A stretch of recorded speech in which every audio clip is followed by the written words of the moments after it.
Ça, c'est la conclusion de cette série. Ça fait longtemps qu'on est dans cette série-là. Ça fait longtemps.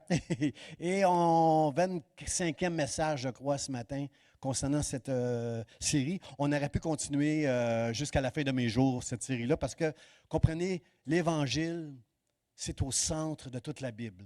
L'Évangile, c'est nous parle de notre salut en Jésus-Christ. La Bible, elle est christocentrique. La Bible du Nouveau Testament jusqu'à l'Apocalypse, elle nous parle de Jésus. On ne mentionne pas le nom de Jésus dans l'Ancien Testament, mais il est partout. Elle est christocentrique et c'est l'Évangile qui fait toute la Bible, elle est en fait inspirée pour nous conduire jusqu'au salut éternel de notre âme. Combien sont contents d'être un enfant de Dieu ce matin? Avec tout ce qui prend place sur la terre, les pluies qui sont diluviennes. Je suis allé à Saint-Thomas, je suis allé à Joliette il n'y a pas tellement longtemps et en l'eau arrivait jusqu'aux portes de la voiture. Là. C'est des pluies diluviennes. Des feux de forêt qui n'arrêtent pas, l'inflation qu'on n'arrive pas à... On augmente les taux d'intérêt parce que c'est le seul outil qu'on a pour contrer l'inflation et ça ne fonctionne pas de toute évidence encore jusqu'à présent. Ça ne va pas bien dans le monde, frères et sœurs. Alors moi, je suis content d'appartenir à Dieu parce que comme l'a très bien dit le pasteur Charlie, les gens qui ne connaissent pas Dieu, ils peuvent s'inquiéter, ils ont de bonnes raisons de s'inquiéter. C'est si fragile, le monde sur lequel on se tient, mais avec Dieu, je suis sur un rocher, sur quelque chose de solide, là. J'aimerais rassurer les jeunes chrétiens, ça fait depuis 1986 que je connais le Seigneur. Ça fait combien d'années ça? Ça fait 37 ans. Bientôt 38 ans que je connais Dieu. Et Dieu a toujours été fidèle avec moi, frères et sœurs. Toujours, toujours. Puis j'entends beaucoup d'amen. Si Dieu était fidèle pour vous, dites amen encore. S'il a été pour vous, je ne suis pas tout seul. Je veux encourager les gens qui n'ont pas encore tout donner pour marcher avec Dieu, tout recevoir de la part de Dieu. Dieu, il est fidèle. Il est bon. Puis ce que j'apprécie de Dieu, si vous connaissez Pasteur Jean, vous connaissez comment j'aime prêcher sur la grâce, frères et sœurs. Parce que plus qu'on connaît la grâce de Dieu, plus qu'on tombe en amour avec Dieu. Parce qu'on comprend qu'on ne mérite pas rien de la part de Dieu. J'ai tellement aimé le chant qu'on a chanté tantôt, là, les chantres. Le chant qui dit si mes paroles pouvaient couler comme la pluie, même pendant l'éternité, mes paroles couleraient comme de la pluie. Là. Ça coule mes paroles, toutes les paroles, toutes mes actions de grâce, tout mon remerciement, toute ma reconnaissance, toute la conscience que j'ai de ce que Dieu a fait pour moi. L'éternité, c'est long l'éternité, frères et sœurs. L'éternité, ça ne serait pas suffisant pour que je puisse donner à Dieu toute la gloire qui lui revient. Quand on va être dans la présence de Dieu, ça va être facile. Quand on va voir sa gloire, parce qu'en ce moment, tu ne peux pas voir la gloire de Dieu. Si tu vois la gloire de Dieu, tu vas te dire « Malheur à moi! Malheur à moi qui a une bouche impure au milieu d'un peuple qui a une bouche impure. Malheur à moi! » On ne peut pas voir la gloire de Dieu, frères et sœurs, même si on a été sauvés, parce qu'on est encore des pécheurs. On a encore une nature pécheresse, on a encore notre chair qui nous joue des mauvais tours, qui nous entraîne des fois dans des détours. Mais frères et sœurs, un jour, on va être dans la présence de Dieu, complètement transformés par la gloire de Dieu. Nous allons pouvoir entrer dans la présence de Dieu et toute l'éternité, nous allons ensemble glorifier Dieu, donner la gloire à Dieu. On va être dans la présence et dans l'amour et dans la sainteté, dans la justice de Dieu. Ça va être tellement... Frères et sœurs,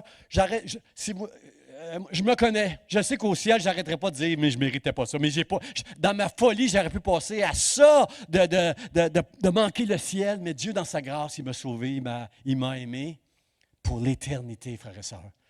À cause de Jésus, je suis réconcilié pour l'éternité. C'est ça le message de l'Évangile, frères et sœurs. Le message de l'Évangile, c'est un message pour que les gens puissent avoir la foi que Dieu m'aime et qu'il a tout fait à la croix pour que je puisse maintenant être réconcilié avec lui, être trouvé juste dans sa présence. Je ne suis pas un juste dans le regard de Dieu à cause de toutes les bonnes choses que je fais puis des choses que je ne fais pas. Je suis trouvé juste devant Dieu à cause de la foi que j'ai en Jésus-Christ. Lui, le juste, a mis sur moi les vêtements de justice. Ce n'est pas moi, c'est lui. C'est à Dieu toute la gloire qui a envoyé Jésus, à Jésus toute la gloire qui a livré sa vie pour nous. Et Dieu lui a redonné pour l'éternité son trône dans le ciel pour qu'on puisse l'adorer. On va l'adorer ensemble, frères et sœurs. Et à la fin de la réunion, on va chanter ce beau chant qu'on a chanté. Moi, c'est le chant qui vient me chercher le plus à chaque fois. Là, il y en a deux, là, les tempêtes, là, la mer là, qui s'agite. Là, et ce chant qui nous dit « Jusqu'au bout, jusqu'au bout ». Frères et sœurs, la vie ne sera pas facile, même pour nous les chrétiens. Même avec celui qui a la plus grande foi ici qui viendrait me dire ce matin, qui oserait venir me dire, pasteur, moi j'ai la foi, jamais ça sera difficile dans ma vie. Oh, pauvre lui de dire ça devant moi et devant le ciel. Ne tentez pas Dieu, frères et sœurs. Il n'y a personne ici qui peut se tenir debout puis dire, moi je vais me tenir debout. Parce que la Bible dit que celui qui se croit debout prenne garde de tomber. Ayez un peu d'humilité, frères et sœurs, malgré la grande foi que vous puissiez avoir, parce que la foi, ce n'est pas vous qui l'a fait grandir, mais c'est la connaissance des Écritures, c'est le Saint-Esprit, c'est au fur et à mesure, c'est Dieu qui fait grandir votre foi, frères et sœurs, au travers des épreuves de la vie. Et chaque épreuve nous aide à grandir encore plus. Ne quittez pas le royaume de Dieu, ne quittez pas une église à cause des épreuves, frères et sœurs. Ce sont ces choses qui nous font grandir. Et même quand un frère et une sœur nous pilent sur l'orteil, restez. Je vais entendre des amens, là, Hein? Seigneur, pardonne-nous comme nous pardonnons à ceux qui nous ont offensés. Ah, boy! J'aime bien pardonner. Parce que Dieu me dit que je vais pardonner comme je pardonne. Alors, c'est pour moi, là, je suis très légaliste à mon pardon. Moi, je veux pardonner. J'ai un intérêt personnel à pardonner. Je veux être pardonné comme je pardonne. Seigneur, aide-nous ce matin, dans ce dernier message, parce que j'ai prêché des choses très importantes pendant tout ce message-là. Mais ce que je vais prêcher ce matin, c'est peut-être un sujet qui est le plus négligé dans nos églises, dans nos rencontres, dans nos maisons, dans nos cellules maison. Le sujet qu'on néglige peut-être le plus dans notre génération, qui était le sujet numéro 1 de Jésus, la repentance. Pas un sujet populaire, hein? Encouragez-moi, laissez-moi pas seul ici devant. Là. Dites-moi, amen, pasteur, prêche la parole. Le message que Jésus a prêché le plus pour que les gens viennent à la connaissance de la foi, de l'Évangile, de la vie éternelle, c'est la repentance, frères et sœurs. Je ne suis pas le meilleur pour vous expliquer. J'ai besoin de Dieu ce matin. J'ai besoin de Dieu pour vous expliquer comment ça fonctionne la repentance. Parce que ce matin encore, j'aime le passage quand Paul dit « C'est quand je suis faible que je suis fort ». J'ai de la difficulté à comprendre ce passage-là, sauf les jours où je prêche. Parce que quand les jours où je prêche, je dis « Seigneur, je sais, je vais être maladroit. Je n'ai pas toute la connaissance que j'aimerais avoir pour expliquer ces choses si spirituelles, si grandes. J'ai besoin de toi.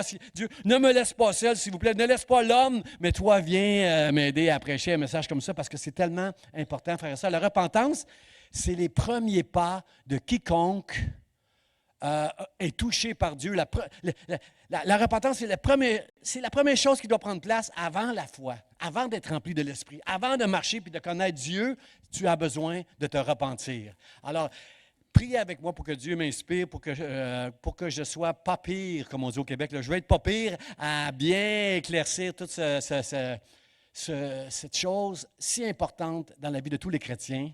Puis frères et sœurs, si vous êtes un chrétien de longue date comme moi, le 1986, là, ça fait longtemps que je marche avec Dieu. Si vous êtes un chrétien de longue date, la repentance, c'est un esprit qui agit en nous, qui ne doit jamais nous quitter. C'est important que vous compreniez que ce n'est pas une expérience. Je ne me suis pas repenti au mois de février 1986, là. Non. Je suis, depuis 1986, rempli d'un esprit de repentance qui va me garder proche de Dieu, qui va me garder humble devant Dieu, qui va me garder de faire des détours, de m'éloigner de Dieu. Parce que si, le premier commandement, c'est « Tu aimeras Dieu de tout ton cœur ». Tu n'aimeras jamais Dieu de tout ton cœur. Tu peux être un chrétien qui vient à l'Église, qui lit la Bible, qui chante des chansons, qui fait des offrandes, mais qui n'est pas rempli d'un esprit de repentance, qui est aux commandes de sa vie, au lieu de laisser Dieu aux commandes de ta vie. Tu as besoin d'un esprit qui est tout le temps en effervescence devant Dieu, un esprit comme Jésus qui dit « Ah, Seigneur, si je pouvais éviter ce chemin-là que tu mets devant moi, mais toutefois, que ta volonté soit faite et non la mienne. » C'est ça un esprit repentant. Tu n'es plus aux commandes de ta vie. C'est Dieu qui est aux commandes de ta vie. Est-ce que vous voulez dire au ciel ce matin « Amen, Dieu, c'est toi qui es... » Je veux que ce soit toi qui sois aux commandes de ma vie. Parce que dans les fêtes, si vous êtes honnête, on ne laisse pas tout le temps Dieu aux commandes de nos vies. Juste des petits les gens sur Internet, je veux qu'ils vous entendent, là. On ne laisse pas tout le temps Dieu aux commandes de nos vies, c'est pas vrai. Mais c'est ce qu'on veut, par exemple. C'est ça le but. On veut que Dieu prenne la direction de nos vies. Parce que, frère, ça, il y a un missionnaire qui m'a rappelé ça récemment, puis je vais revenir souvent là-dessus, parce que j'ai toujours entendu ça, mais ça m'a frappé quand il me l'a dit. Quand tu es dans la direction de Dieu, quand tu marches avec Dieu, quand tu sais que ce que tu fais, tu es dans la direction de Dieu, tu auras toujours la provision de Dieu pour faire ce que Dieu te demande à faire. Et quand tu as la provision de Dieu, tu as aussi la protection de Dieu lorsque tu marches dans la direction de Dieu. Alors, qui veut prendre le volant ou le laisser à Dieu ce matin? Je vous laisse poser la question et y répondre. Laisse le volant à Dieu et tu auras la provision et tu auras la protection dans le nom de Jésus. Prions ensemble. Seigneur, je veux te dire merci pour l'opportunité que j'ai d'apporter ta parole ce matin. C'est un privilège parce que, Seigneur, je me sens faible, Seigneur. Seigneur, rends-moi fort. Accorde-moi ta grâce, Seigneur, pour enseigner un sujet si difficile. Seigneur, 37 ans que j'étudie ce sujet-là, Seigneur, puis je ne me sens pas encore assez de connaissances, Seigneur, pour vraiment être clarifié tout ça, Seigneur. J'ai besoin de toi, Seigneur. J'ai besoin que ton esprit nous parle à chacun de nos cœurs, Dieu. Seigneur, la repentance, c'est la porte du ciel. C'est important, c'est un sujet important, Seigneur. Alors, je te prie de m'aider. Prends ma bouche, Seigneur, inspire-moi, conduis-moi. Je veux être dans ta direction, Seigneur, parce que toute cette Église avec moi, on veut ta provision, Seigneur. Alors, bénis tout ce qui va prendre place dans cette maison, Seigneur. Les prières, les louanges, la prédication, Seigneur, la communion fraternelle, les jeunes qui sont à l'extérieur, Seigneur, les bébés en haut, la pouponnière. Merci de bénir tout ce qui prend place dans ta maison, Seigneur. Si nous sommes ici, c'est pour ta gloire seule, au nom de Jésus. Amen, amen, amen. Alors, frère et sœurs, le passage que je veux lire avec vous ce matin, c'est au début de Matthieu. Je ne l'ai pas mis sur PowerPoint, mais je crois que c'est Matthieu 3, verset 3, je crois, 3, quelque chose comme ça. Lorsque Jean-Baptiste qui était appelé le Élie de l'Ancien Testament. Et qu'est-ce que j'aime de Jean-Baptiste, c'est que Jean-Baptiste était habillé avec un vêtement de poil dans le désert. Là. Il était habillé avec un vêtement de poil, puis il se nourrissait de sauterelles, de miel sauvage, de sauterelles. Exactement comme. Si vous allez dans Élie, le prophète Élie, c'est bien avant Jean-Baptiste. Lui aussi, il était habillé de poil. Puis, comprenez-vous, il y avait quelque chose en commun, ces deux-là. Et Jésus dit, le Élie qui devait venir pour préparer le chemin du Seigneur, c'est lui, c'est Jean-Baptiste. Et Jean-Baptiste, qui était l'Élie, qui était rempli du Saint-Esprit pour préparer le chemin du Seigneur dans le cœur des hommes, son message, le premier message, c'était à peu près le seul message qu'il prêchait. Il le prêchait aux gens qui ne connaissaient pas Dieu et il le prêchait aux religieux. Parce que dans nos églises, il y a beaucoup de personnes qui sont religieuses, frères et sœurs. Beaucoup. Des gens qui pensent qu'ils sont bons. Dieu les a sauvés, ils pensent parce qu'ils sont bons. Ils sont fidèles, ils donnent au Seigneur. Comprenez-vous? Ce n'est pas parce que tu es bon que Dieu t'a choisi. C'est une grâce qu'il a fait. Cela ne vient pas de vous, cela vient de Dieu. Alors, l'éternité, ce ne sera pas assez pour remercier Dieu pour la grâce qu'il nous a fait. Et le message de Jean-Baptiste, il était très simple. Repentez-vous, car le royaume de Dieu est proche. Il prêchait ça aux religieux. Arrêtez de penser que parce que vous exercez la loi. Puis là, si j'avais été un religieux, j'aurais pu dire à Jean-Baptiste, mais c'est écrit dans la loi, que je vivrai en obéissant à la loi. C'est écrit dans la loi.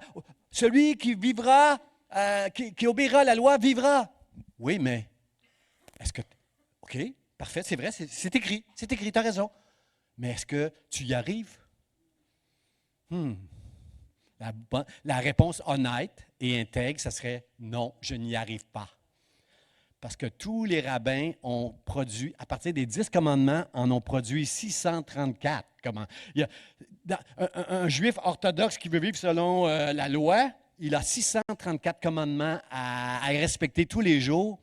Et ceux qui sont honnêtes, parce que je crois que ceux qui écrivent sur Internet, ce que je veux dire, je crois qu'ils sont honnêtes, je crois qu'ils sont intègres, je crois qu'ils le disent devant Dieu et devant les hommes. Quand j'en ai accompli une trentaine, je n'ai pas réussi à faire les 630 autres. frères et sœurs, ce n'est pas possible, nous, d'obéir à toute la loi. La bonne nouvelle, c'est que Jésus a, lui, complètement réussi à vivre selon la loi. Et sa justice à lui, lorsque j'ai la foi qu'à la croix, il m'a rendu juste, il a pardonné mes péchés, il m'a réconcilié avec Dieu, il m'a racheté comme on l'a chanté. Lorsque je comprends ça, frères et sœurs, je reçois ce don de la foi. Maintenant, Jean-Baptiste disait ça aux religieux, puis il disait ça aux gens. Et voici, quand Jean-Baptiste a été livré, le moment où Jean-Baptiste a été livré, dès le moment où Jean-Baptiste a été livré, voici ce qui a pris place. Dès ce moment, Jésus commençait à prêcher. Dès que Jean-Baptiste a été livré, emprisonné, on lui a coupé la tête, on s'est débarrassé de lui. Il était gênant, autant pour les religieux que pour les pécheurs.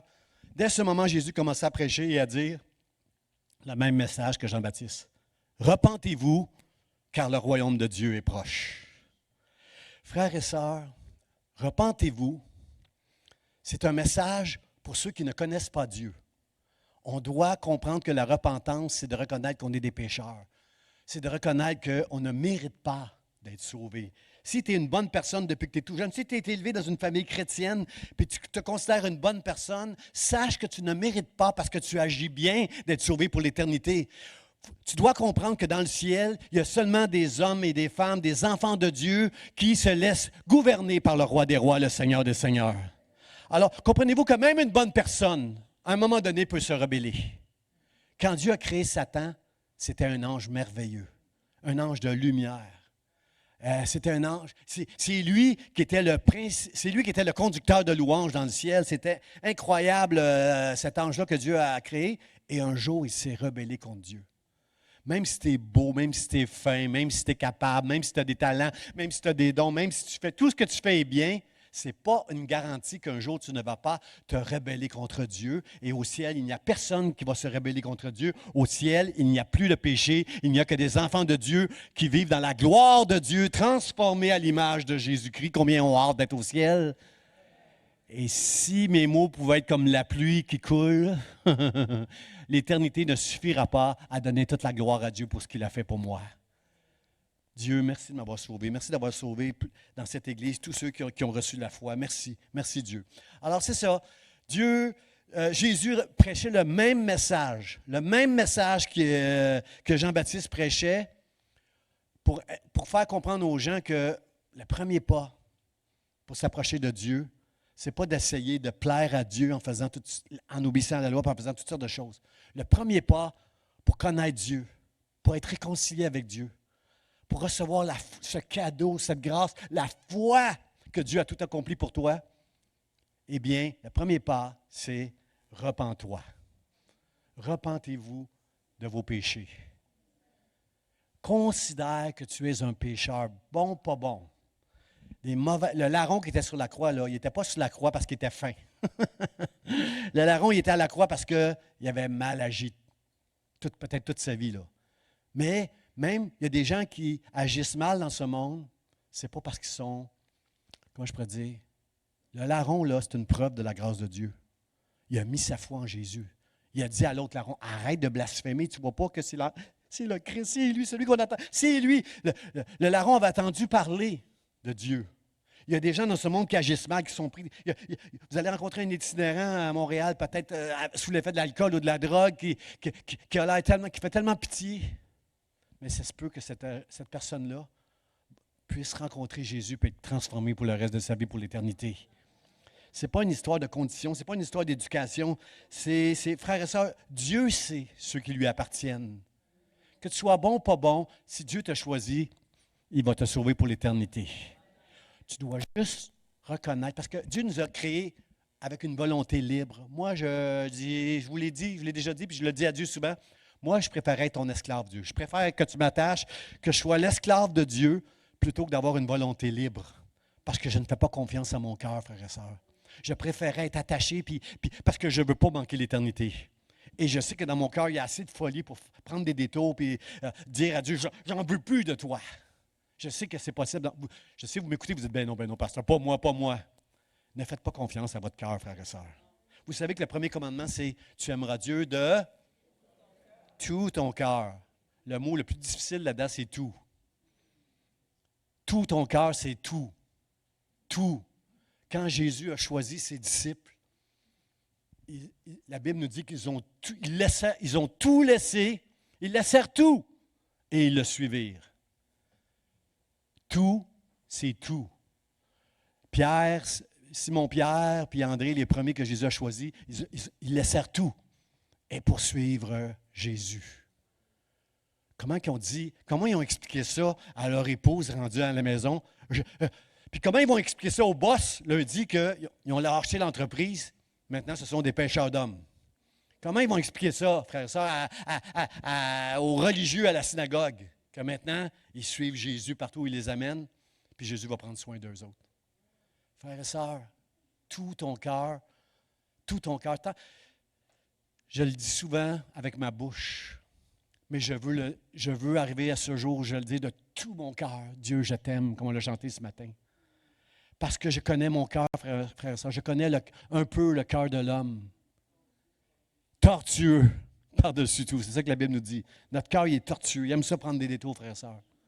Il peut tomber facilement dans l'orgueil. Je prie souvent, Seigneur, préserve-moi de l'orgueil. Garde-moi, Seigneur, de l'orgueil qui fait prendre toutes sortes de détours à l'homme. Seigneur, garde-moi, Seigneur.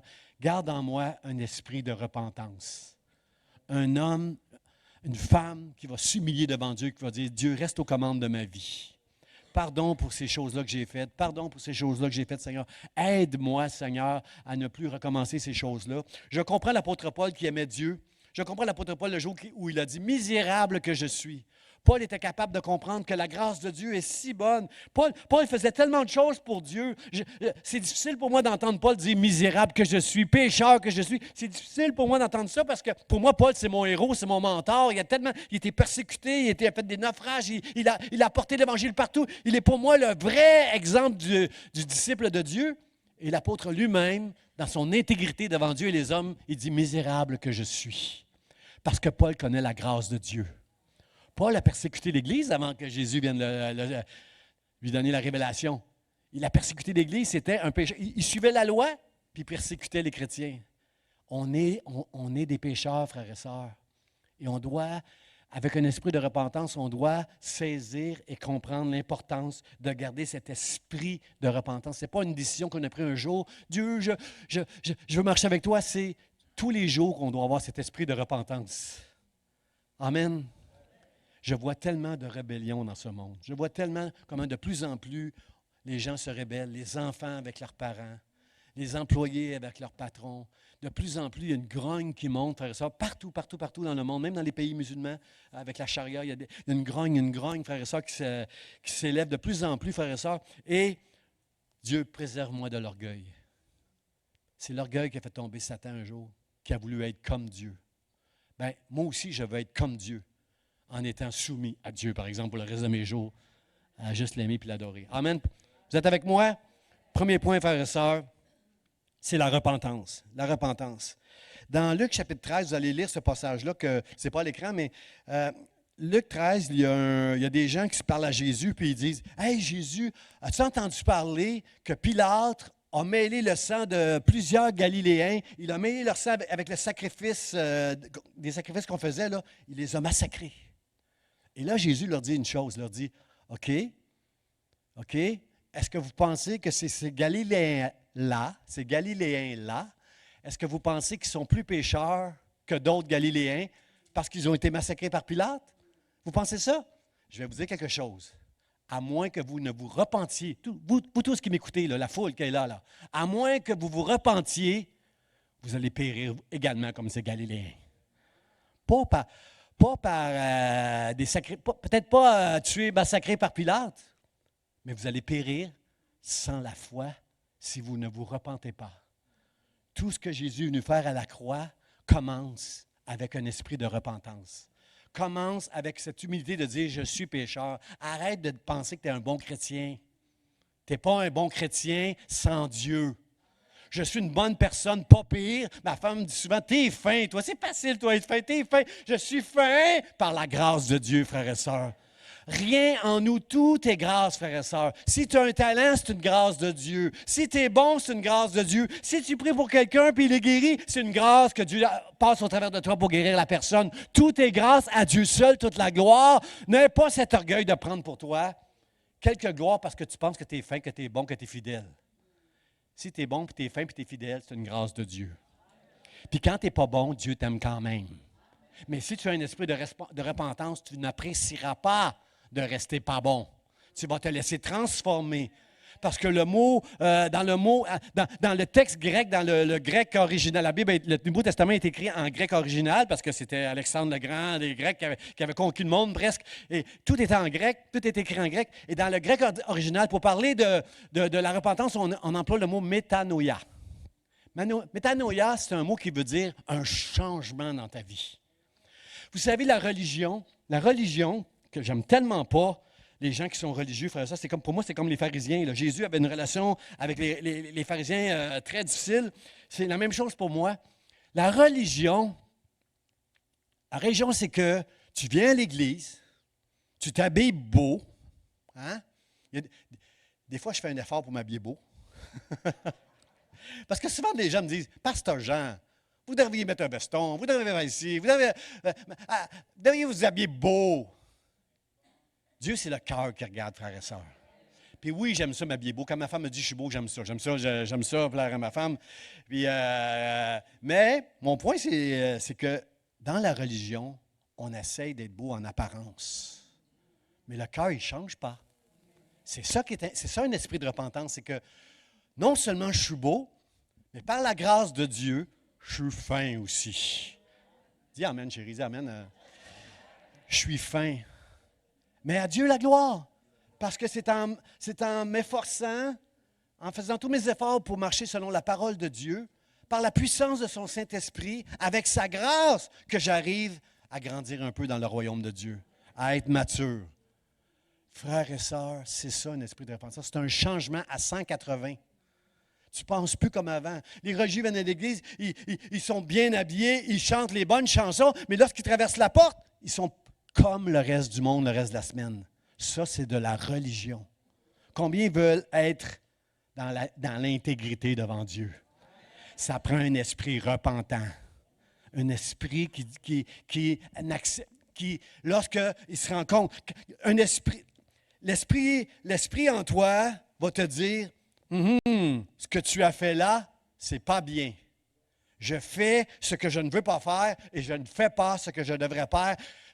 Ça, c'est l'apôtre Paul qui nous dit ça parce qu'il est intègre et veut nous enseigner qu'on va toujours rester des pécheurs, mais qu'on ne veut pas rester des pécheurs. Et quand on s'aperçoit qu'on est rebelle, quand on s'aperçoit qu'on n'est pas fin, bien, on fait des efforts, puis on dit à Dieu, aide-moi Seigneur, change-moi. Métanoïa-moi. Je ne sais pas. Mais fais en moi un changement afin que les gens qui m'entourent disent, moi je m'efforçais quand je travaillais à la fonction publique d'être un bon témoignage. Pourquoi? Pour que les gens viennent me voir. Au lieu que moi j'allais les voir pour leur parler de Dieu, je voulais que les gens viennent me voir, me dire, mais pourquoi tu es comme ça, toi? Pourquoi toi, après 15 minutes, la pause café, tu t'en vas, t'es intègre, pourquoi tu fais tout ça? À cause de Dieu, à cause de Dieu, à cause de Dieu. Moi, je crois que Dieu nous aime et il nous change et il nous transforme et il veut qu'on marche dans la justice. Je bénis Dieu pour l'Église Vie d'Espoir, je bénis Dieu pour Action Secours, parce que toutes les semaines, lorsqu'on prend soin des gens qui sont en difficulté, ça c'est la justice du royaume de Dieu. Sodome et Gomorrhe dans la Bible ont été jugés, pas à cause de leur péché sexuel. La Bible dit qu'ils ont été jugés parce qu'ils ne prenaient pas soin des pauvres. C'est pour ça qu'ils ont été jugés, frères. Premièrement, c'est pour ça qu'ils ont été jugés. Alors, frères et sœurs, je remercie Dieu pour cette Église qui a un cœur qui veut marcher dans la justice de Dieu. Seigneur, aide-nous à marcher avec toi dans un cœur repentant.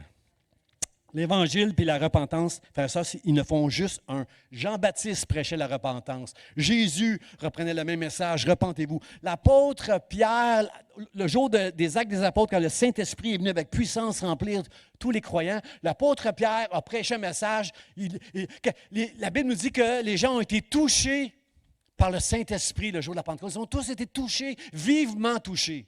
Est-ce que être touché, c'est suffisant, frères et sœurs, pour être sauvé? Je vous pose la question. Ce n'est pas suffisant. Ils ont été touchés. Ça, c'est bien quand les gens sont touchés. Là. Super, super, super. Qu'est-ce qui doit prendre place? C'est quand tu sais que tu as un esprit de repentance quand tu es touché. C'est quand tu dis, qu'est-ce que je dois faire maintenant? C'est quoi je dois faire? Qu'est-ce qui est bien que je fasse? Pierre, dis-nous quoi faire. Et Pierre dit la même chose que Jean-Baptiste. Il dit la même chose que Jésus. Il dit, repentez-vous. Repentez-vous. Faites-vous baptiser et vous recevrez le Saint-Esprit. Alors, contre nous, il y a des étapes. Il y a des étapes.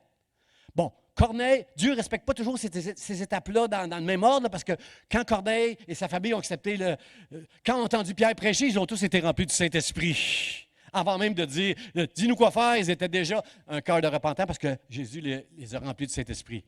Et quand Pierre est revenu au rapport, il a dit, comment ne pas baptiser des gens qui sont déjà remplis du Saint-Esprit? Alors, on va être obligé de les baptiser, là, ces gens-là. Ils sont déjà pleins de l'Esprit. Mais si tu es plein de l'Esprit, c'est parce qu'il y a eu un cœur de repentance à l'intérieur de toi. Ce n'est pas possible de recevoir la foi et l'Esprit de Dieu et marcher avec Dieu si tu n'étais pas, premièrement, repenti. Puis pour moi, la repentance, j'en parlais avec Guy ce matin, pour moi, la repentance, c'est plus que « Oh, je suis pécheur, Seigneur, misérable que je suis. Oh, je suis pécheur, je ne suis pas fin tout le temps, je suis... » C'est plus que ça pour moi, la repentance. La repentance, pour moi, c'est au-delà de comprendre que Dieu est saint, puis moi je ne le suis pas, qu'on a un fossé qui nous sépare, au-delà de tout ça, c'est de voir et de saisir la grâce de Dieu, frères et sœurs. Plus que tu saisis la grâce de Dieu, comme le dit le chant, je ne pourrais pas toute l'éternité dire comment tu es bon, Seigneur. Plus que tu saisis la grâce de Dieu, et plus tu vas vouloir marcher et t'approcher de Dieu, et tu vas devoir mettre des choses de côté pour t'approcher de Dieu. Parce que c'est difficile de s'approcher de Dieu. C'est difficile pour un homme de s'approcher de Dieu quand la semaine il est dans la pornographie. Difficile de s'approcher de Dieu. Il faut qu'il dise, Seigneur, je suis misérable. J'ai besoin de toi pour que tu brises cette mauvaise habitude. Parce que moi, je veux m'approcher de toi. Pourquoi je veux m'approcher de toi? C'est que malgré mes mauvaises habitudes, tu m'as fait grâce de faire de moi ton enfant. Amen. C'est plus silencieux, là, je comprends, mais... comprenez ce que je veux dire, frères et sœurs? Un esprit de repentance, c'est « je ne suis pas bon, j'ai des mauvaises habitudes, Dieu m'aime quand même, à cause de sa grâce, Dieu, transforme-moi pour que ces mauvaises habitudes soient derrière moi. » Dans le nom de Jésus, pour ta gloire seule, Dieu, change-moi. C'est ça, métanoïa. C'est ça, la repentance, frères et sœurs. C'est un changement dans ta vie. C'est ça, une vraie conversion. Dans ta vie. On ne vit plus pour soi, mais on vit pour Dieu, pour l'aimer, pour le servir, pour l'adorer, comme on l'a fait ce matin. C'est pour ça, c'est pour ça.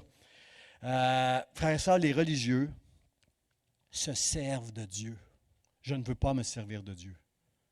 Excusez, pasteur, les religieux se servent de Dieu. Les religieux vont prier Dieu au nom de la foi, vont dire, j'ai la foi, moi, j'ai la foi. Ils prient Dieu, ils se servent de leur foi pour se servir de Dieu, pour être heureux dans cette vie. Frères et sœurs, je ne veux pas être heureux, béni dans cette vie. Je le suis. Pas tout le temps heureux. J'ai la joie du Seigneur, mais je suis triste dans cette vie en voyant tout le mal qui prend place autour de moi. Mais frère, je ne veux pas me servir de Dieu pour me bénir, pour être heureux, pour être prospère, comprenez-vous, pour avoir la maison, le conjoint, la voiture. Comprenez-vous, je ne veux pas me servir de Dieu pour être béni. Moi, je veux bénir Dieu. Donner toute la gloire. Regardez le passage qui nous dit ici, frères et sœurs, dans Apocalypse chapitre 2, 21. « Je lui ai donné du temps afin qu'elle se repentît et elle ne veut pas se repentir de son impudicité. » Frères et sœurs, elle ne veut pas. Comme je vous disais tantôt, je n'aime pas avoir le libre arbitre. Je n'aime pas que Dieu me laisse libre parce que ça se peut que je refuse de me plier à sa volonté. Combien ici veulent se plier à la volonté de Dieu? Alors, demande à Dieu, donne-moi cet esprit de repentance, Seigneur. Aide-moi, Seigneur, parce que, Seigneur, je veux pas, Seigneur, je ne veux pas aller là, Seigneur. Alors, la conversion, c'est ça, c'est un esprit de repentance, c'est un changement dans ta vie et c'est aussi un baptême, frères et sœurs. Celui qui croira et qui sera baptisé sera sauvé, la Bible dit. C'est important, ce baptême-là, parce que lorsqu'on rentre dans l'eau, c'est le vieux pasteur Jean, il n'est pas pasteur, c'est le vieux Jean qui sort de l'eau. Et celui qui sort de l'eau, c'est le futur pasteur Jean, celui qui dit, Seigneur, maintenant c'est toi qui règnes dans ma vie. Nouvelle naissance. Frères et sœurs, recevoir le Saint-Esprit va faire de toi une personne nouvelle. Parce que les gens dans ce monde, même les religieux, ne peuvent pas comprendre les choses de Dieu sans l'Esprit de Dieu. Et pour avoir l'Esprit de Dieu, tu dois avoir la foi que Dieu a tout accompli à la croix pour toi. Et pour recevoir cette foi-là, ce don et cette grâce-là, tu dois te repentir. C'est pour ça que Jésus met numéro 1 dans son message, repentez-vous. Jean-Baptiste, c'était son message numéro 1. L'apôtre Pierre, quand on dit, on était touché par ce que tu as dit, puis on est touché par tout ce qui prend place ici. Qu'est-ce qu'on fait? Repentez-vous. Et l'apôtre Paul, je crois que c'est dans Acte 20, va dire à tous les gens qui l'écoutent, ils vont dire, il fait venir les anciens d'Éphèse. Parce qu'il veut que l'Église d'Éphèse enseigne bien les gens dans son Église. Il leur dit, vous avez vu ma vie, vous avez vu mon témoignage, vous avez vu que tout le temps, j'ai prêché la foi en Jésus-Christ et la repentance. Ça a été ça mon message toute ma vie. Je vous ai donné tout ce qu'il faut pour que vous puissiez maintenant prêcher la vérité, la saine doctrine. Il va dire à Timothée ceci, veille sur ton enseignement, Timothée. Il savait que Timothée, c'est un futur pasteur. Il dit, veille sur ton enseignement et tu te sauveras toi et tu sauveras d'autres. Est-ce qu'on est sauvé en enseignant, frères et sœurs? Ben non. Mais si tu enseignes la bonne doctrine, tu vas fortifier ta foi et tu vas sauver d'autres qui vont t'entendre. Mais moi, ce que j'entends aujourd'hui sur Internet, c'est des doctrines de démons, frères et sœurs. C'est des doctrines où des gens veulent être bénis ici sur terre plutôt que d'être bénir le royaume de Dieu, premièrement. Bien sûr que je veux être béni, frères et sœurs. Bien sûr que vous voulez être béni, c'est pas mal. Je le déclare, je suis un homme béni. Avec la femme qui m'a donné l'Église, qui m'a donné les enfants, qui m'a donné les petits-enfants et tout. Toute la bénédiction que Dieu m'accorde. Même dans la maladie, je suis fort à cause de la grâce de Dieu. Frères et sœurs, je suis un homme béni. Mais je ne recherche pas dans mes prières d'avoir cette foi qui va m'ajouter des bénédictions dans ma vie. Moi, je vais être une bénédiction pour le royaume de Dieu, pour moi et pour les autres, frères et sœurs. Et priez pour moi pour que j'enseigne droitement la vérité, frères et sœurs, parce que ça va me donner de la force à ma foi et je vais terminer jusqu'au bout ma course avec Dieu et je vais sauver d'autres qui vont entendre le message que je vais prêcher, un message droit. Un message qui est de la vérité. Pas un message pour flatter les gens. Pas un message pour remplir l'Église avec Dieu va faire ci pour ça. Dieu va faire ceci pour toi. Il va faire ça. Non, non, non. Juste, Seigneur, de savoir que je suis sauvé pour l'éternité. Wow, Seigneur. Ça, c'est ça, frère, ça, le vrai message. Dieu t'aime pour l'éternité. Qu'est-ce que j'ai besoin d'ajouter à ça pour t'intéresser à venir à l'Église ce matin? Dieu t'aime. Il t'a choisi pour l'éternité. Dieu t'aime, Denis. Tel que tu es. Mais il ne te laissera pas tel que tu es, parce qu'au travers de sa parole, il va, toi et moi, nous changer pour l'éternité. Jusqu'à la fin de mes jours et dans le ciel, Dieu est avec moi. Il m'aime aujourd'hui et il m'aimera encore demain. Seigneur, merci. Merci pour ta grâce. Merci, Seigneur. Tu es bon pour moi, Seigneur. Mon deuxième point, frère et sœur, c'est le royaume de Dieu. Jésus dit, repentez-vous car le royaume des cieux est proche.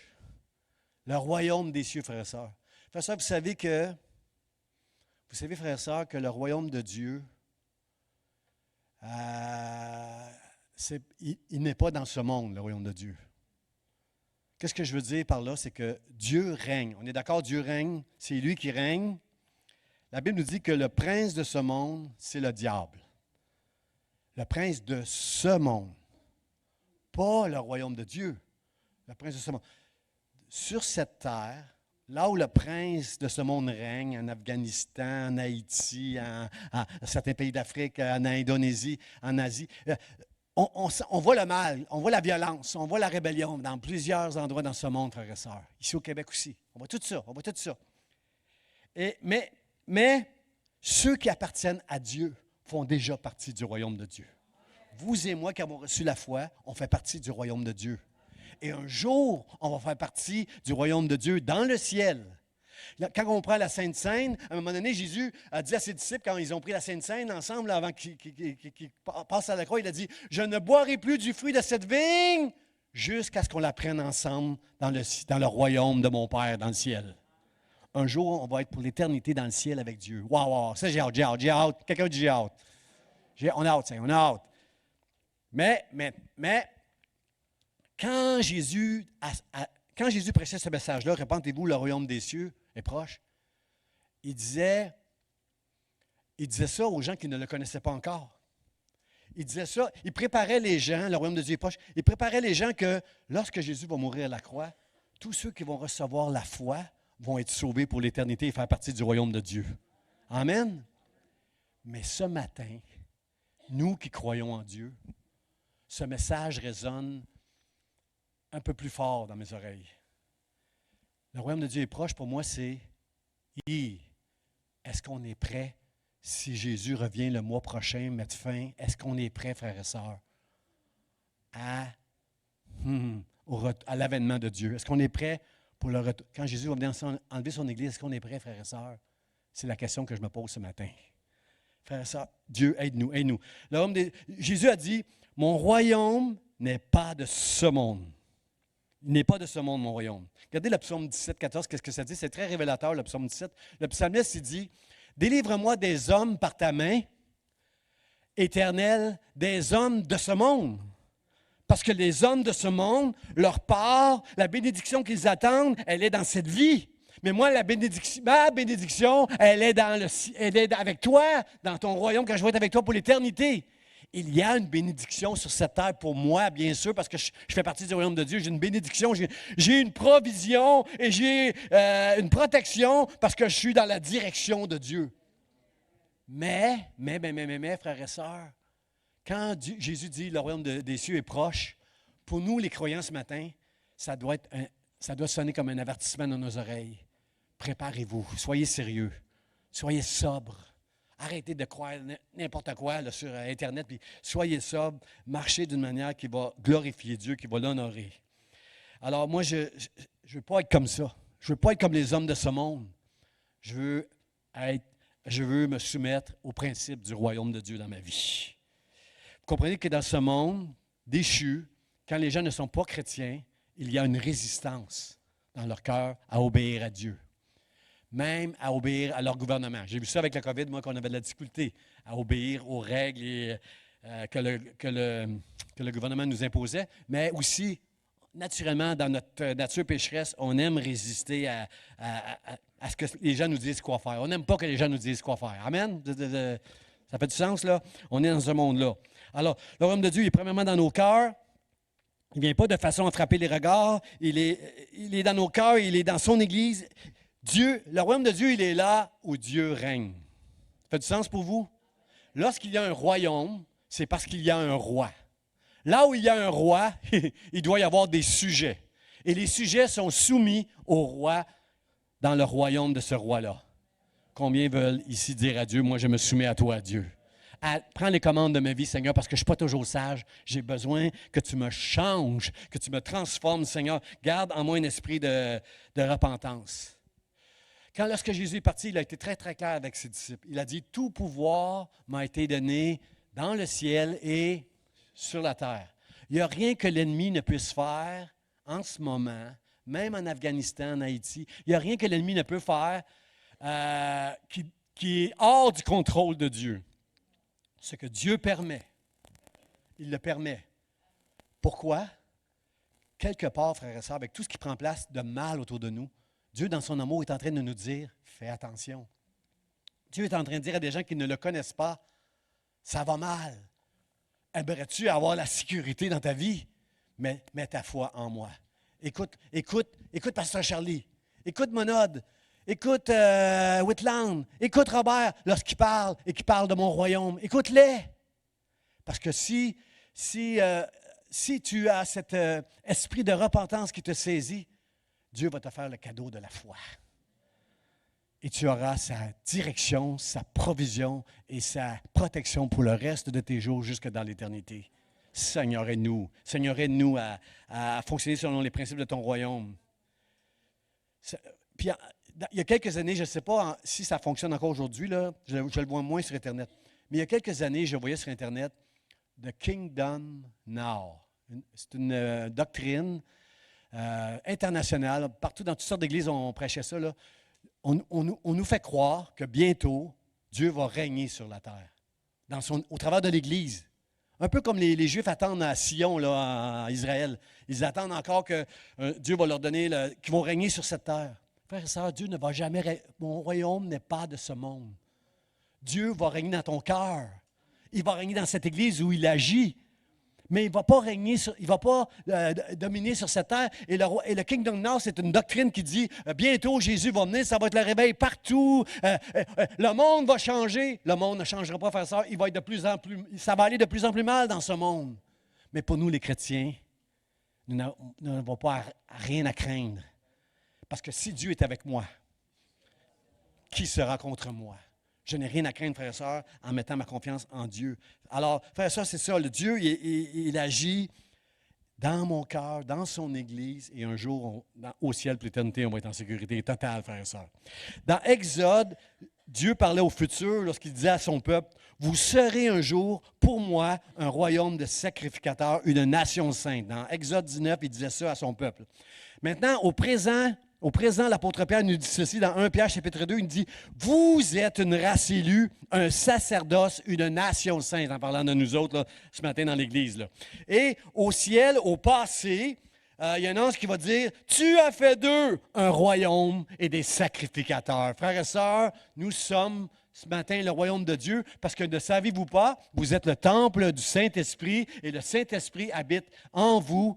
Nous sommes le temple de Dieu, frères et sœurs. Alors, le royaume de Dieu est dans chaque personne qui se rassemble dans le nom du Seigneur. Le royaume de Dieu, il est là. Maintenant, Jésus l'a dit, là. Dites pas Seigneur, Seigneur. Ne m'appelez pas Seigneur, Seigneur, si vous ne faites pas ma volonté. Chronos et le mot kairos. Le mot kairos, ça, ce sont des temps, des saisons dans ta vie, des moments que Dieu a permis. Et frères et sœurs, si vous ne le voyez pas, je n'ai pas bien prêché ce matin.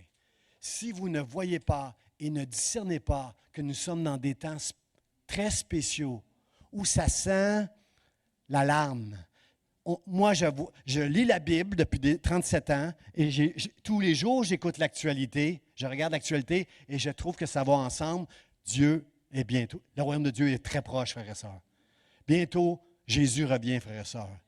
Et il ne faudrait pas sortir d'ici en disant, oui, il y en a d'autres qui ont dit ça avant toi, il y en a qui avaient pris ça en 1980, je sais pas, pasteur. Dieu ne tarde pas, frères et sœurs. C'est dans sa patience.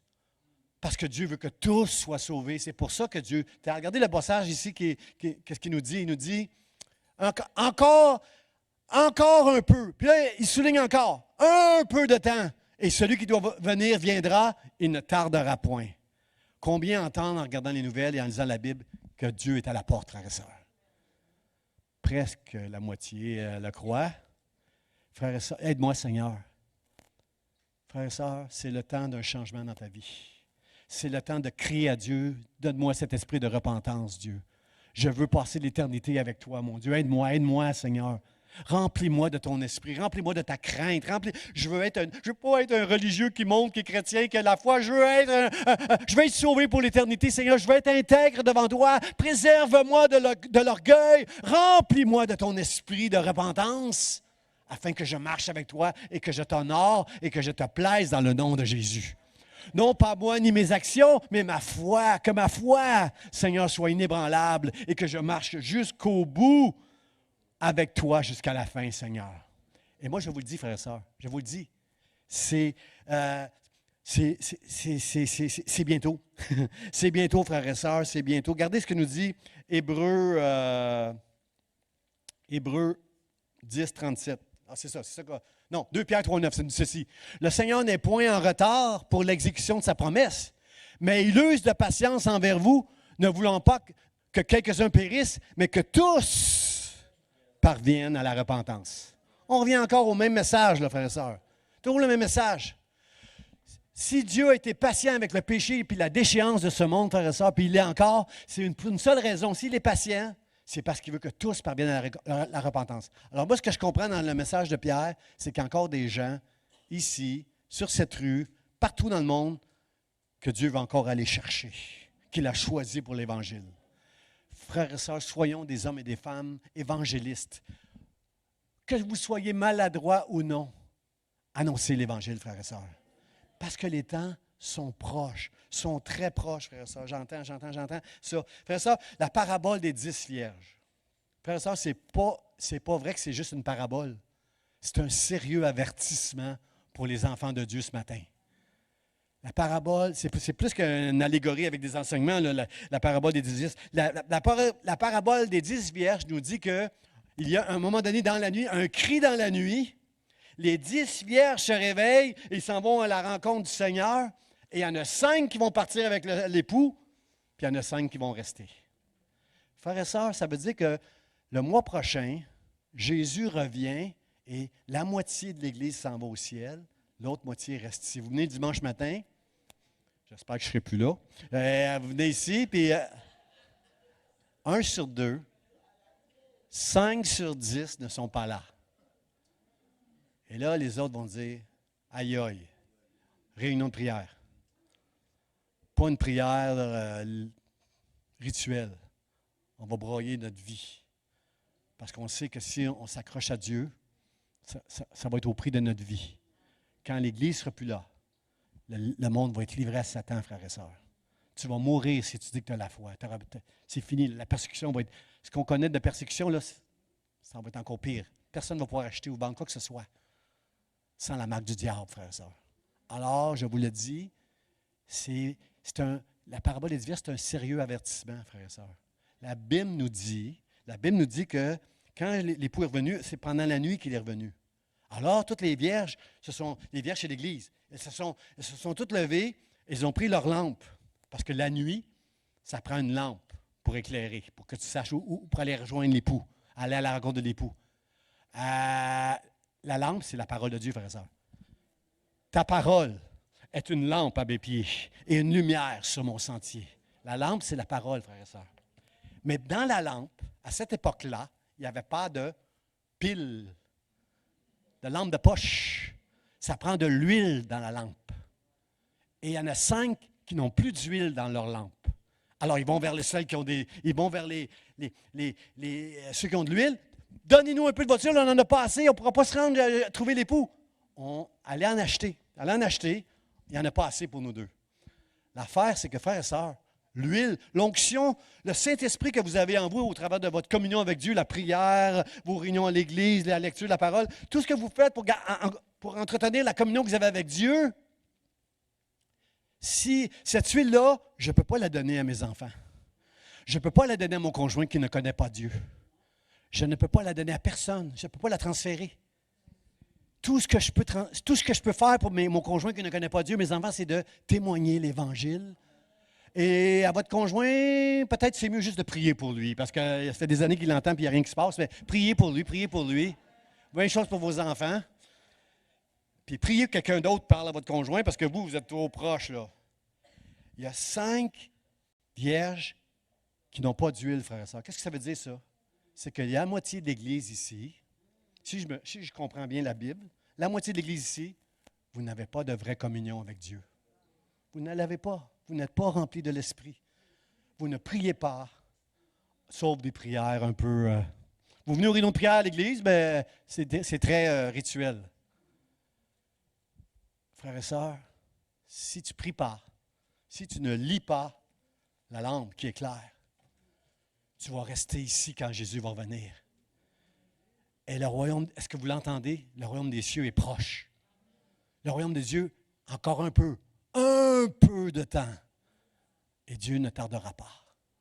Frères et sœurs, je vous aime assez qu'avant de partir en vacances, même si c'est l'été et qu'on devrait prêcher des affaires légères, là, non. Je veux, avant de partir en vacances, que vous ayez cette crainte. Seigneur, moi je veux partir, là, si tu reviens demain. Que l'Esprit de Dieu de repentance vous pousse à vous approcher de Dieu dans la communion. Et s'il y a des choses qui te nuisent, des mauvaises habitudes dans ta vie qui te nuisent, t'approcher de Dieu, Seigneur, par ton esprit de repentance, tu vas me donner la grâce de laisser ces choses-là et de marcher avec toi jusqu'au bout pour ta gloire. Dans le nom de Jésus, et je ferai partie des 5 vierges sages qui montent avec toi. Voici comment je considère les 5 vierges folles, frères et sœurs. Voici comment je les considère. Elles ont attristé le Saint-Esprit. La Bible dit, n'attristez pas le Saint-Esprit, n'éteignez pas l'Esprit. Je crois que la folie des chrétiens de notre génération, c'est d'être plus soucieux et concerné pour les choses de ce monde que pour le royaume des choses qui concernent le royaume de Dieu. Si tu peux être un chrétien, mais être tellement désireux d'avoir toutes sortes de choses, puis toutes ces choses-là que tu n'as pas viennent éteindre et attrister l'esprit, que tu vas manquer d'huile pour que ta lampe éclaire quand Jésus va revenir. Est-ce que vous êtes avec moi pour dire, Seigneur, je veux cette huile. Je veux cette huile. Quand Samuel a oint Saül et David pour être roi, la Bible nous dit qu'à ce moment-là, l'Esprit de Dieu est entré en eux. Seigneur, couvre-nous de ton huile, afin qu'on puisse marcher avec toi jusqu'au bout, malgré tout, en laissant tout et en n'ayant aucun amour pour les choses de ce monde. J'aime les choses de ce monde, frères et sœurs. J'aime manger. Je m'en vais en vacances, je vais manger des poissons, de la morue. J'aime manger, frères et sœurs. J'aime profiter des choses de cette vie, frères et sœurs. Mais il n'y a rien dans cette vie qui est plus important, qui va me préoccuper davantage que les choses du royaume. Parce que je suis habité par un esprit de repentance, par l'Esprit de Dieu, que je ne veux ni éteindre, ni attrister dans le nom de Jésus. Amen. Amen. J'invite les musiciens à s'avancer. Est-ce qu'on peut dire merci à Dieu? Seigneur, merci pour ta parole, ton avertissement, ta grâce. Seigneur, merci. Dans l'Apocalypse, ça dit, va t'acheter, viens m'acheter. Les vierges sages ont dit aux folles, va acheter, allez vous en acheter de l'huile. Jésus dit dans l'Apocalypse, venez acheter de moi des vêtements blancs pour être vêtus et un collier pour oindre tes yeux afin que tu vois. Quand on voit, on reçoit la foi. Et on reste avec cet esprit-là. Mon dernier point, frère et sœur, mon mot de la fin, c'est celui-ci. Dès ce moment, Jésus commençait à prêcher. Quand Jésus a commencé à prêcher, quand Jean-Baptiste a arrêté de prêcher. Et qu'est-ce que Jésus prêchait? Il prêchait la repentance. Je ne vous dis pas quand vous allez rencontrer quelqu'un au travail ou à vos voisins, « Hey, repentez-vous de vos péchés. » Il n'est pas prêt à entendre ça. Mais si tu prêches la grâce de Dieu, que Dieu l'aime, qu'il a envoyé son Fils. Voyons donc, Dieu a envoyé son Fils pour moi, là. Ben oui, Dieu a envoyé son Fils. Dans son amour, il a envoyé. Voyons donc, moi-même, j'ai de la misère un peu, des fois, avec ça, là, à saisir tout cet amour-là, là, toute l'éternité. Je vais dire merci à Dieu d'avoir envoyé son Fils pour moi. Prêche l'amour de Dieu. Prêche la grâce de Dieu. En fait, non. Je ne te dirai pas quoi prêcher. Laisse le Saint-Esprit te conduire quand tu vas parler avec quelqu'un. Mais mon point ici, c'est que dès ce moment, dès que Jean-Baptiste a été livré, Jésus a commencé à prêcher. Le royaume de Dieu est proche. Frère et sœur, je compte sur vous et vous comptez sur moi pour qu'on annonce à ce monde, alors que Dieu revient bientôt, mettre fin à ce monde. On va annoncer l'Évangile, frères et sœurs, avec la grâce que Dieu va nous donner. Des fois, on va être maladroit. Moi, je préférais le montrer dans mes actions. Quand je travaillais à la fonction publique, j'aimais mieux le démontrer dans toutes mes actions. Je voulais être bon, je voulais être honnête, je voulais être intègre au bureau pour que les gens me disent c'est quoi. Mais aujourd'hui, je vous dis, c'est plus que des actions que les gens ont besoin. Les gens ont besoin d'entendre le message de l'Évangile. Pourquoi? Parce que ça va tellement mal dans ce monde et l'Évangile, c'est la bonne réponse pour eux. Et Dieu est proche, frères et sœurs. Tu ne voudrais pas dans un mois dire « Ah, pourquoi je n'ai pas saisi ça? Pourquoi j'étais aveugle? Pourquoi je n'ai pas été acheter ce collier pour mes yeux? » Frères et sœurs, je ne veux pas, ni moi, ni vous, qu'on regrette quoi que ce soit. Que Dieu soit avec vous pour être des évangélistes et répandre la bonne nouvelle. Et qu'au travers de vous et de moi, il y a des gens qui puissent entendre et recevoir la foi et être sauvés pour l'éternité. Bon été à chacun de vous. Je vous invite à vous lever, frères et sœurs. On va chanter ce chant, puis on va demander à Dieu de nous remplir de son esprit pour être capable de marcher jusqu'au bout. Parce que laisser tout pour suivre Jésus, c'est beau, mais il faut continuer jusqu'à la fin.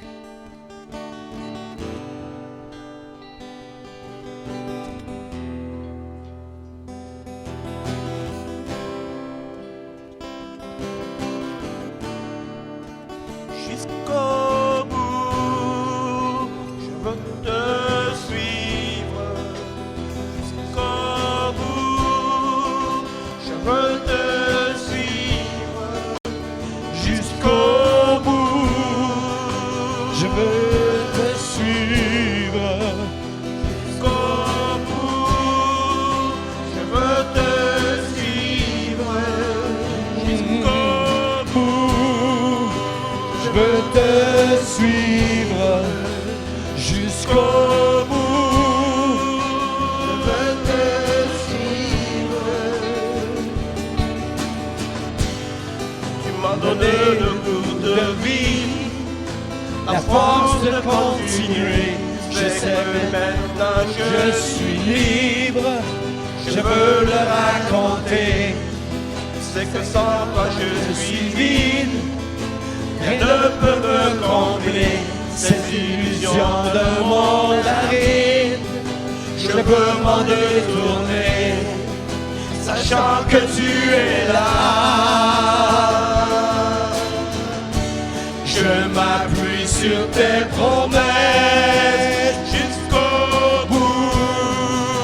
Je veux te suivre jusqu'au bout. Je veux te suivre jusqu'au bout. Je veux te suivre Jusqu'au bout. Je veux te suivre. Tu es la passion de Ma vie, mon rêve c'est te servir. De ta main on peut me ravir. En toi je suis blotti. elle nous manque pour te dire. Je t'aime tellement, une prière ne peut décrire la gloire de Dieu si grande. Je sais que tu es là. Oh, je m'appuie sur tes promesses jusqu'au bout. Je veux te suivre jusqu'au bout. Je veux te suivre Jusqu'au bout. Je veux te suivre Jusqu'au bout. Je veux te suivre. Tu es la passion de ma vie. Mon rêve de te servir. Ta main entre ma vie. En toi je suis blotti. Tu m'as inspiré à te suivre. Sur le chemin étroit, je me consacrer à vivre. Et que tu ne vois. Je sais que tu es là. Oh, je m'appuie sur tes promesses. Jusqu'au bout. Je veux te suivre jusqu'au bout. Je veux te suivre Jusqu'au bout. Je veux te suivre Jusqu'au bout. Je veux te suivre Jusqu'au bout. Je veux te suivre jusqu'au bout. Je veux te suivre Jusqu'au bout. Je veux te suivre Jusqu'au bout. Je veux te suivre Jusqu'au bout. Jusqu'au bout. Jusqu'au bout. Jusqu'au